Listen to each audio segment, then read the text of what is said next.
Bonjour et bon sabbat à tous. Le titre de ma prédication d'aujourd'hui s'intitule « Dieu m'a boué de sauvetage ». Un philosophe a un jour dit que la société était malade, incertaine et en mal de sécurité. En effet, la société d'aujourd'hui est constamment en train de changer. De ce fait, nous n'avons aucun point de repère et nous expérimentons constamment un manque de stabilité. Qui plus est, ce déséquilibre permanent provoque de l'angoisse chez nous. Nous doutons de tout et nous nous inquiétons tout le temps. Nous vivons dans le passé, ne profitons pas assez du présent et n'arrivons pas à prévoir l'avenir. Pour nous, les jeunes, des fois nous sommes tiraillés entre plusieurs identités. Bien des fois, il nous arrive de suivre le monde et d'adopter des valeurs qui s'éloignent de plus en plus de ce que nos parents nous ont inculqué étant enfants, d'autant plus que ces valeurs changent continuellement. À l'école, il faut être cool, pouvoir s'amuser, s'intégrer et se faire des amis. À l'église, on voudrait que nous soyons des exemples parfaits, que nous étudions la Bible régulièrement, que nous participions à toutes les activités de l'église, que nous prenions position pour Dieu en tout temps. Et à la maison, le même scénario se produit. Il faut que nous soyons des enfants parfaits, avoir de bonnes notes, être bien éduqués, aimer faire la vaisselle, aimer nettoyer la maison. Et à un moment donné, on ne se reconnaît plus. On veut réussir à l'école, on veut avoir une foi inébranlable, faire de l'argent, s'amuser et être accepté de tous. Chaque personne ici présente désire être important et veut contribuer à quelque chose de plus grand et de noble. Aussi, nous courons aveuglément pour chercher à avoir toutes ces choses en oubliant quelqu'un de très important. Et bien sûr, lorsqu'on réalise que tout ce que nous possédons ne nous suffit pas ou lorsque nous n'arrivons pas à avoir ce que nous désirons, nous frappons un mur. Et éventuellement, nous nous rendons compte que nous n'avons rien et c'est à ce moment que l'anxiété, les inquiétudes de la vie, la peur, le désespoir et la panique entrent en jeu. Lorsque les inquiétudes dominent notre vie, l'anxiété nous vole tout. L'espoir, le sommeil, la respiration, nos amis, nos familles, notre confiance en nous, notre confiance dans les gens autour de nous et notre confiance en Dieu. La suite, nous commençons à prendre de mauvaises décisions dans notre vie et nous commençons à nous poser des questions. Qui sommes-nous? Où est Dieu dans tout ça? Quel est le but de notre existence? Et à ce stade-ci, nos problèmes commencent sérieusement à nous hanter. Plusieurs d'entre nous croient souvent qu'ils sont au-dessus de ces maux, mais personne n'est à l'abri. Et comme nos grands-parents le disent souvent, maladie pas tomber sous pied bois. Jean-François Somsensky a dit « L'anxiété, ça se vit, ça vous rentre de partout, ça vous pénètre, et plus on se démène, plus ça fait mal. » Mais Max Lucado, lui, il déclare que l'anxiété fait partie de la vie, mais l'anxiété n'a pas à diriger notre vie. Enfin bref, arrêtons un peu de parler de choses négatives parce que moi, aujourd'hui, j'ai une bonne nouvelle pour vous. Donc, peu importe la profondeur des eaux où nous nous trouvons, peu importe les eaux troubles dans lesquelles nous pataugeons, la bonne nouvelle pour vous, mes frères et sœurs, c'est que Dieu est notre bouée de sauvetage. On ne peut changer notre vie qu'en changeant notre cœur, et Dieu est prêt à ouvrir notre poitrine et à remplacer notre cœur empoisonné par le chagrin et la douleur par son cœur à lui, rempli d'amour, d'affection et de paix. Donc, dans des situations de détresse, il y a 3 choses qui peuvent certainement vous aider. Tout d'abord, il y a l'espoir. Il faut toujours garder l'espoir. Ensuite, notre attitude. Toujours avoir une attitude positive. Et aussi, finalement, l'abandon à Dieu. Prions ensemble. Seigneur, te disons merci pour tout ce que tu as fait pour nous. Seigneur, s'il te plaît, donne-nous une ouverture d'esprit pour pouvoir comprendre ton message et la mettre en pratique. Au nom de Jésus, Amen. Okay. Donc, tout d'abord, on va lire ensemble Philippiens 4, versets 4 à 8. On va le lire ensemble.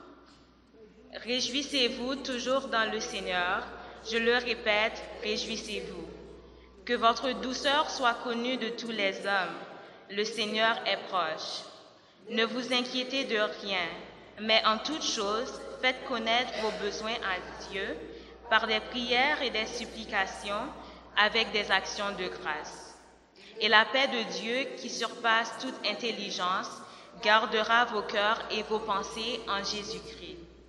Au reste, frères, que tout ce qui est vrai, tout ce qui est honorable, tout ce qui est juste, tout ce qui est pur, tout ce qui est aimable, tout ce qui mérite l'approbation de ce qui est vertueux et digne de louange, soit l'objet de vos pensées. Amen. Ce petit passage biblique est considéré par plusieurs comme étant la prescription que Dieu nous a donnée contre le stress, l'anxiété, la peur et les inquiétudes. Et je suis d'accord avec eux. Donc, premièrement, il faut que nous soyons clairs sur un point. Sans espoir, la vie est sans but. Et tant que nous vivons, il y a de l'espoir. Tout d'abord, l'espérance est ce qui donne un sens à la vie. Espérer que tout ira mieux, espérer et encore espérer. C'est cette toute petite flamme que chacun de nous possède à l'intérieur de nous et qui refuse de s'éteindre et qui nous donne la force de nous lever chaque matin pour affronter les pires journées. L'espoir, quel concept merveilleux! C'est l'espoir en un monde meilleur qui a permis à Martin Luther King de se lever chaque matin pour tenter de changer un monde qui ne désirait pas être changé. C'est aussi l'espoir qui a permis aux Juifs de tenir le coup dans les camps de concentration. Les prisonniers de guerre survivent parce qu'ils espèrent un jour revoir leur patrie, leur famille, leur amour.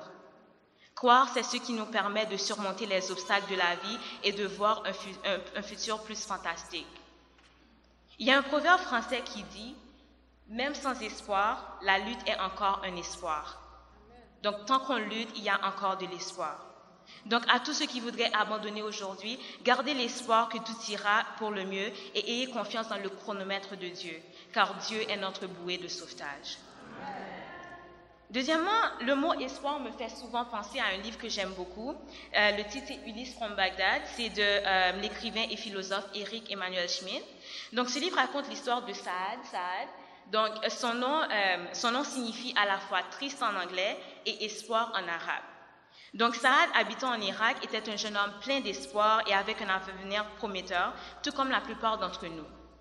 Avec tous les événements qui se sont passés en Irak, et après avoir perdu son père et sa jeune nièce, il a dû quitter son pays et partir à la recherche d'un autre horizon plus prometteur.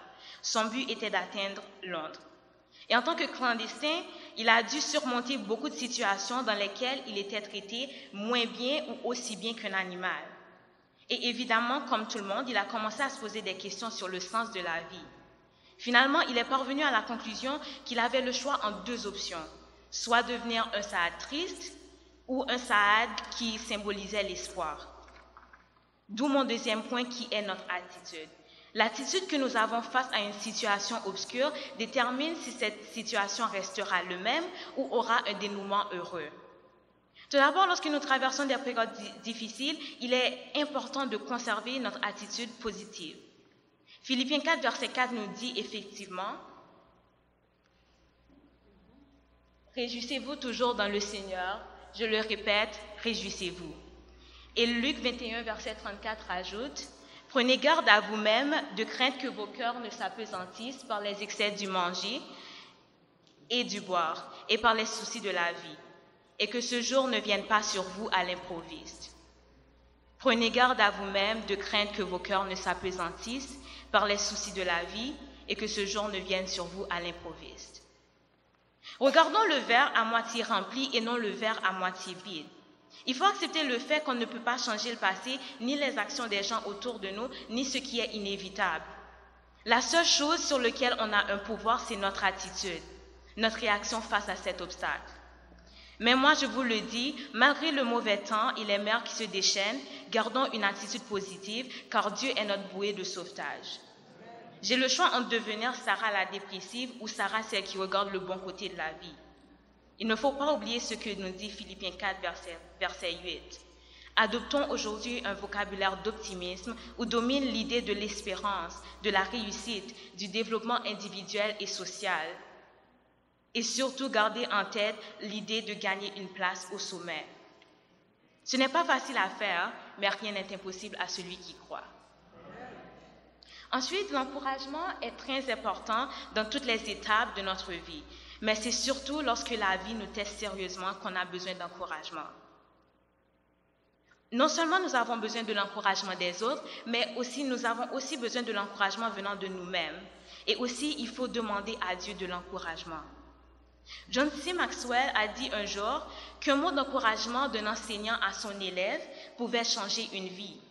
Un mot d'encouragement d'une épouse à son mari peut sauver un mariage. Un mot d'encouragement d'un leader peut aider cette personne à atteindre son plein potentiel. Tout ça pour démontrer l'importance de l'encouragement dans une vie. Votre enfant, votre époux, votre épouse, vos employés, ils n'ont pas besoin d'entendre chaque jour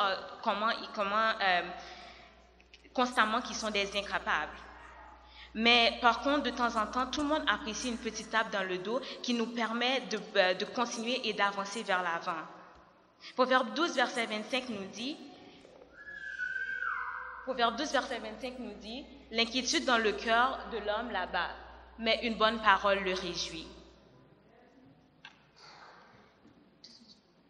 À partir d'aujourd'hui, apprenons à lancer des paroles d'encouragement plutôt que des paroles blessantes et non constructives. Avant de faire un commentaire, que ce soit à soi-même ou à quelqu'un d'autre, demandez-vous si ce commentaire fera de vous une personne mesquine et misérable et sans cœur, ou plutôt quelqu'un qui a su apporter une bouffée de chaleur dans la vie d'une personne. Que votre douceur soit connue de tous les hommes. Éloignons-nous donc des inquiétudes de la vie en nous encourageant plutôt qu'en nous décourageant. Et avant de passer au troisième point, j'ai un petit truc à partager avec vous. Donc, on a tous appris dans notre enfance que la meilleure réponse à la violence, c'est la violence. Hein? Ok, donc je suppose que les gens écoutent un petit peu. Donc, on nous a toujours appris de ne pas utiliser la violence. Mais moi, je trouve qu'il y a une situation, par contre, où il ne faut pas hésiter à utiliser la force. C'est bien lorsque les inquiétudes et les angoisses veulent prendre contrôle de nous. Qui sait jouer au badminton ou au volleyball? Oui, la plupart. Donc, vous êtes probablement habitués au terme le smash. Ouais. Donc, c'est un terme que j'aime pas. Moi, dès que j'entends smash, je cours, je quitte le terrain.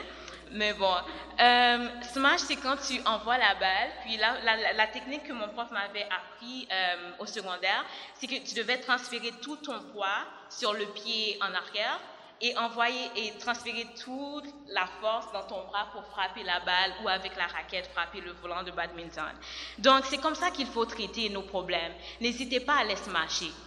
Un autre exemple serait quand une moustique vous pique. Est-ce que vous la laissez là pour dire plus tard ça va partir ou vous la laissez à plus tard? Non. Notre premier réflexe c'est toujours de s'en débarrasser. C'est la même chose avec l'angoisse. Débarrassez-vous-en le plus tôt que possible. Donc, mon troisième point, c'est que Dieu peut nous aider à diminuer notre anxiété et à augmenter notre paix intérieure. Cela fonctionne vraiment comme une balance. Donc, plus que l'anxiété augmente, plus que notre paix intérieure diminue. Et souvent, on s'inquiète tellement qu'on n'arrive plus à s'imaginer une vie sans inquiétude. Et c'est là qu'on peut dire que les inquiétudes dirigent notre vie. Et ceci va dans les deux sens. Plus que notre anxiété diminue, plus que la paix s'installe en nous. Et c'est ce que Dieu désire pour nous tous. Philippiens 4, verset 6 déclare « Ne vous inquiétez pas. Ne vous inquiétez pas. » Dieu n'a pas envie que l'on passe notre vie à nous inquiéter, mais il veut nous apprendre à affronter les difficultés de la vie plutôt que de les fuir. Au milieu de la tempête, Dieu est toujours là. Ça me rappelle une histoire, cette nuit où il y avait une orage. C'était, je pense, 2 ans après qu'on a à peine emménagé à la maison, il y a 5 ans. Donc, pour ceux qui le savent, quand nous, on a vécu le tremblement de terre, et quand on vit le tremblement de terre, ça allume une alarme dans notre tête. Donc, on est toujours sur le qui-vive. Donc, c'était, je pense, 2 ans après. Donc, moi, je dormais cette nuit-là. Puis là, tout d'un coup, j'ai entendu un grondement. Donc, moi, je me réveille, je pars en courant, je commence à crier dans la maison, tremblement de terre, tout le monde sort. Alors, moi, j'ai déboulé les escaliers, ma mère, Sophia, Sagine aussi. Là, j'arrive devant la porte, puis là, je réalise, oh wow, c'était juste l'orage, il pleut dehors. Mais bon, on a bien ri. Mais c'est là qu'on a réalisé que quelqu'un manquait, Cynthia. Donc, on est remonté, on est comme Cynthia, tout est beau, tout est correct. Elle est juste comme, ouais, laisse-moi dormir. Donc tout le monde est allé dans sa chambre. Sagine partage la chambre de Cynthia, moi je partage la chambre de Sophia. Quelque temps après, on s'entend, on ne pouvait plus dormir après ça. Sagine est venue nous retrouver. Et j'essaie de réveiller Cynthia, puis Cynthia, elle dort. Puis tu sais ce qu'elle m'a dit? Genre, est-ce que tu te rappelles ce que Jésus faisait dans la tempête avec les disciples? Puis elle est comme, il dormait, eh bien dormi. Donc, Ouais, ça a l'air banal, mais c'est ce que nous oublions de faire lorsqu'on se retrouve dans les tempêtes. Donc, lorsque notre vie ressemble à une tempête, nous avons toujours tendance à vouloir s'en sortir tout seul et à oublier Dieu. Mais encore, je vous le répète, je ne sais pas pour vous, mais moi, je sais que Dieu est ma bouée de sauvetage. La Bible nous dit qu'il faut donner le gouvernail à Dieu et lui laisser s'occuper de nos problèmes. Nous, comme il a fait dans la barque, on n'a qu'à dormir, hein, tranquille, posé, chill. Donc, dans les moments de détresse, rappelons-nous aussi ce que Jésus a dit à ses disciples avant de partir. Je vous ai dit ces choses afin que vous ayez la paix en moi. Vous aurez des tribulations dans le monde, mais prenez courage, j'ai vaincu le monde. Tout comme Jésus a vaincu le monde, nous pouvons vaincre l'anxiété, le découragement, la peur, le stress et tout ce qui nous empêche de vivre la vie que Dieu désire pour nous. Une vie où la paix de Dieu qui surpasse toute intelligence gardera nos cœurs et nos pensées en Jésus-Christ. Avant de finir, j'aimerais que l'on chante une chanson. Le titre de la chanson, c'est « Precious Lord, Take My Hand ». Cette hymne est très significative car pour moi, elle représente le dernier cri que Pierre a crié avant de s'enfoncer dans l'eau. Il a crié « Seigneur, sauve-moi ». Cette chanson a accompagné Martin Luther King lors de son ministère et c'était sa chanson préférée. Ce chant de l'auteur Thomas Dorsey a été écrit dans des circonstances tragiques. Thomas a grandi dans le monde du blues et du jazz. Il était très compétent, il avait un talent, il jouait très bien le piano. Donc très, très jeune, il a commencé sa carrière. Mais ensuite, à 22 ans, il reçut l'appel de Dieu et décida de se convertir. Et c'est alors qu'il commença à créer des chansons gospel et à faire évoluer la musique chrétienne. Et il est considéré par plusieurs comme le père de la musique gospel. Quelques années plus tard, en plein milieu d'un de ses concerts, après avoir fini de louer Dieu, il reçut un télégramme durant une brève pause disant « Ta femme est morte ». Sa femme était enceinte et elle est morte en accouchant. Arrivé chez lui, il était partagé entre se réjouir de la naissance de son enfant et s'attrister de la mort de sa femme. Et malheureusement, 24 heures plus tard, ce choix lui fut enlevé. Son bébé est parti rejoindre la mère. Après les funérailles, il a coupé toutes ses relations et surtout, il a coupé sa relation avec Dieu. Il n'avait plus envie de croire en rien, il n'avait plus la force de continuer à jouer, il se questionnait sur la vie, le sens de la vie, la présence de Dieu. Finalement, un ami réussit à l'enfermer dans une chambre avec un piano tout seul. Il n'y avait pas touché depuis plusieurs semaines déjà. Thomas nous explique qu'à ce moment, il a ressenti une paix immense l'envahir, une paix qu'il n'avait jamais ressentie jusqu'à date. Et c'est à ce moment qu'il s'assit au piano. Il commença à pleurer, il s'assit au piano, il commença à jouer les notes de la chanson « Precious Lord, take my hand ». Et il dit que les mots lui venaient naturellement, comme si c'était dicté par Dieu. Il pouvait sentir comme s'il touchait presque Dieu. Dieu était sa bouée de sauvetage. Sans lui, il se serait noyé dans sa mélancolie et sa peine. Mais Dieu s'est révélé être son sauveteur, son sauveur. Les paroles sont en anglais, donc je vais traduire quelques mots pour vous. La chanson dit « Céleste Père, prends ma main, guide-moi, aide-moi à me relever. Je suis fatigué, faible et usé. Prends ma main, tendre Père, à travers la tempête et la nuit, guide-moi vers la lumière.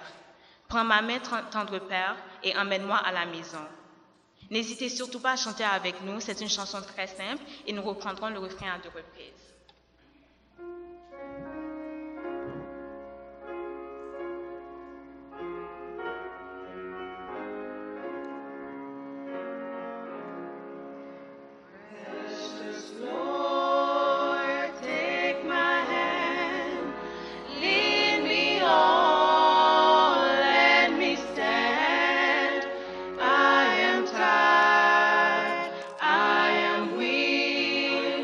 I am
conclure, rappelez-vous toujours de Philippiens 4, versets 4 à 8.